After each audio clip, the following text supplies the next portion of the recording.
January and February. One of the biggest months that we've had that took us all the way to 795K ARR. So close to touching that 1 million. Our manufacturer couldn't keep up with the demand. There's always problems. It kind of seems like the world is like conspiring against you. We would get messages like, hey, I need this. Like, what's the problem? For me as a founder with purpose, wanting to really help people, like that didn't feel good. It's an opportunity to test your price elasticity. How's the tangerine flavor? I like it. It kind of has that like morning orange juice feel. You know, on the airplane today, it was like the morning, and that's something I was craving. Just orange juice. Welcome back, guys. This is episode 4. If you guys watched the last episode, you know we made it all the way to 356K ARR. Now we're in 2025, January and February. One of the biggest months that we've had that took us all the way to 795K ARR. So close to touching that 1 million. So welcome back. January, February, these were interesting months, right? We had found winning ads. We were scaling them. Google was working well. We started introducing the competitor campaigns with Magic Mind. That was performing excellent as well. But there was something that slowed us down a little bit that we had a lot of calls on, and I was nervous about too. Yeah. What was that? What did we have to do? Well, our manufacturer couldn't keep up with the demand, you know? And as an entrepreneur, I've experienced this quite a bit, and like, you kind of have to expect it, but like, there's always problems. And a lot of times when they happen and they're not because of you, like there's kind of seems like the world is like conspiring against you, you know, and like just making it harder and harder for you to be successful. And it's hard to take a business from 0 to 1 essentially. And there's always, you know, issues that you have to overcome. And one of the biggest ones is, you know, we started getting everything working and then we didn't have the product. And it was out of our hands. And right? it was so close to that 1 million ARR that we wanted to touch as well. Yeah. So close to it. Yeah. So what happened here? It's a good problem to have, right? Yeah. It's worse than not having anyone want your product. But our manufacturer just was having issues with their business. And they ultimately ended up going bankrupt. Yeah.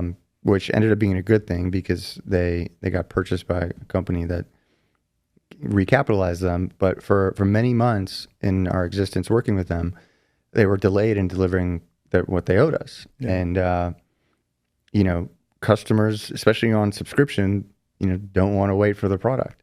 And, you know, you have to work around it and be upfront with communication and try to salvage a bad experience for them. And I found that, you know, if you're just honest and tell them, hey, this is what's happening, you know, your best customers will stick with you. But we definitely lost some, and it made it harder. And it's very stressful, you know, because you have a real product in the world with people that want to take it because it's really helping them. You know, our product replaces Adderall for a lot of people.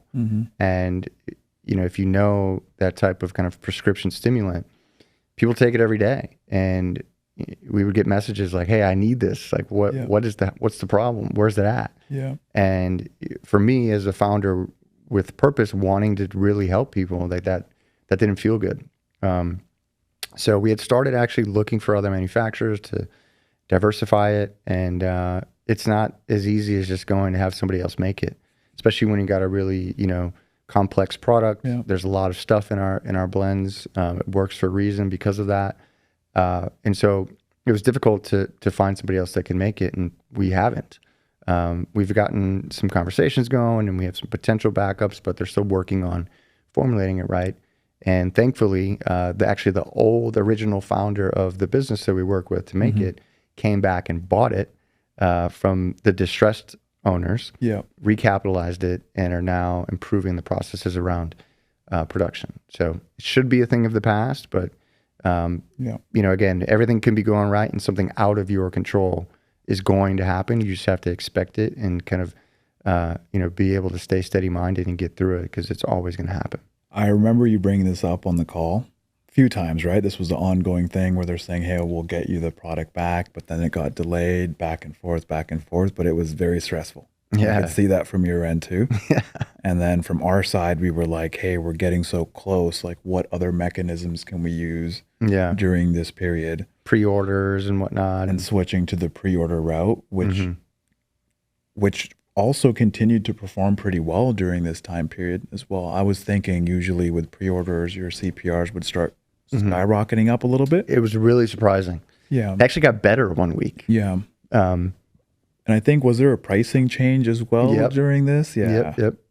In February, we started selling so quickly, and we were having problems keeping up with the demand that it was an obvious opportunity to increase the price. So we did, and and it didn't drop conversion rate. And so, it's an opportunity to test your price elasticity. And what that means is just like there's a point to where that can bend in a way that it doesn't affect your metrics on conversion, and you want to touch that ceiling, right? And I don't think we've reached it yet. To our existing subscribers, we're not going to raise your price. Yeah. But it's a premium product and it works, and like there's a value in it, and you don't always know what exactly that value is from a monetary standpoint. But this is a digital world, digital business, and it enables you to test in a way that finds that exact price. Right. Okay. And then are you currently looking for other manufacturers as well to maybe de-risk the manufacturing side, have a secondary, third manufacturer? Are you thinking about these things? Yeah, but you got to have the product be right.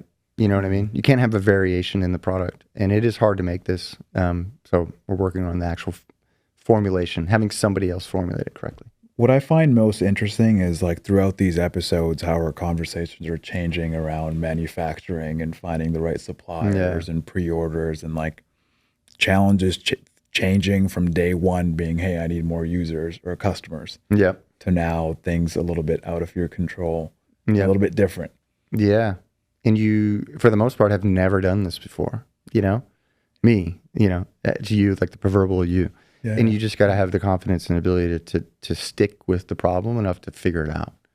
So that brought us to $795K, even with manufacturing issues. Yeah. We dealt with that through pre-order. I think that was a pretty successful sprint up until February. Sure. While we were having these delays, we were also trying to launch this new flavor, right? So there's all this other complexity to it. We wanted to come out with another flavor because we wanted to give people the option to try another one if they didn't particularly like the existing flavor that we have. And there's variation, right? People like certain things and some people don't. And it was also delayed. And we finally came out with it. And it did help improve our metrics in two ways: conversion, but also retention. So when somebody goes to cancel a subscription and they say, oh, I don't like, we run them through this like survey. Why do you want to cancel? And then it's a decision tree based on what they say. We then give them a specific offer. Oh, you don't like the flavor? Try this one, right? So it gave us another opportunity to save them.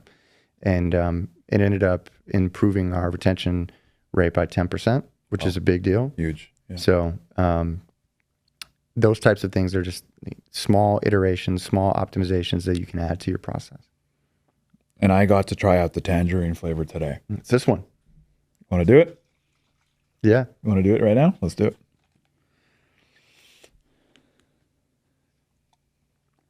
How's the tangerine flavor? I like it. It tastes like a tang, Yeah. Like it kind of has that like morning orange juice feel. So. On the airplane today, it was like the morning, and that's something I was craving, just orange juice. So now I can completely understand why this would be perfect. Yeah. Because it makes you feel like you're in the breakfast mode. Right, and that's when most people drink the product in the morning to kind of get their day started. Our original flavor, strawberry lemonade, doesn't really go too well in the morning. Some people take it then. And this just kind of fits better. It's more, relatable to that time of the day.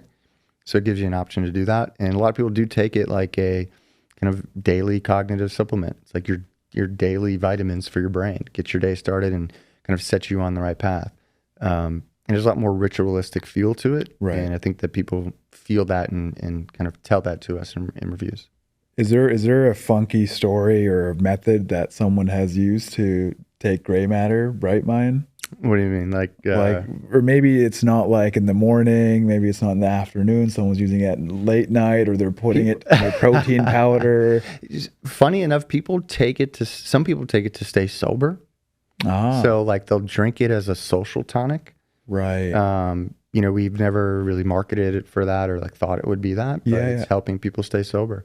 So instead of drinking alcohol, they'll have some Bright Mind. And it's really interesting and it's cool to be helping people in different ways. And then actually I've heard of this, like sometimes even people that don't drink, they'll use Red Bull to get that little bit of energy. Right. So I can see the same thing happening here with Graymatter as well. Right. That they're using it to get a little bit of a kick, a little bit more focused, a little bit more alert, still stay present in the party. Yeah. I felt that too. Like the last 3 months I didn't drink.